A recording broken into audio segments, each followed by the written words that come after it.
বন্ধুরা, আজকে তোমাদের একটা নতুন মজার গল্প শোনাবো। একজন বন্ধু খাদ্যের অভাবে জঙ্গলে যাই খাদ্য সংগ্রহের জন্য। গিয়ে সে কি ধরনের সমস্যার সম্মুখীন হয় তা তোমরা দেখতে পারবে। সে প্রথম গিয়ে একটা ভয়ঙ্কর জঙ্গলে বাসা বানানোর চেষ্টা করে। তার উপর অনেকগুলো পশু পাখির আক্রমণের ভয়ে সুন্দর করে একটা বাসা বাঁধে।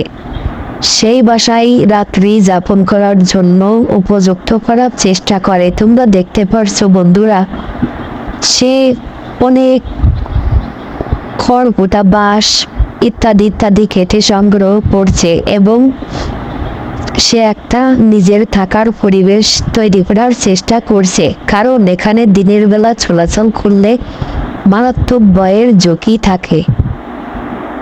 তাই সে রাত্রে যাপন করার জন্য সুন্দর একটা বাসা তৈরি করে ফেলছে। তোমরাও দেখতে পারছো, খুবই সুন্দর একটা বাসা তৈরি করে থাকার উপযোগী করে এখন আবার বাইরে গিয়ে খাট কেটে এবং রাত্রে খাবার জন্য রান্না বান্নার একটা আয়োজন করছে একই ঘরে।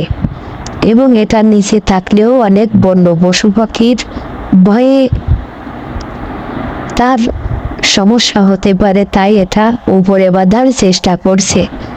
এবার সে খাবার সংগ্রহ করে পরিপাটি হয়ে তার বাসাতে প্রবেশ করবে এবং কিছুটা গায়ে রং লাগিয়ে উপরে তুলে ধরছে তার সম্পূর্ণ তৈরি করা বাসাটি।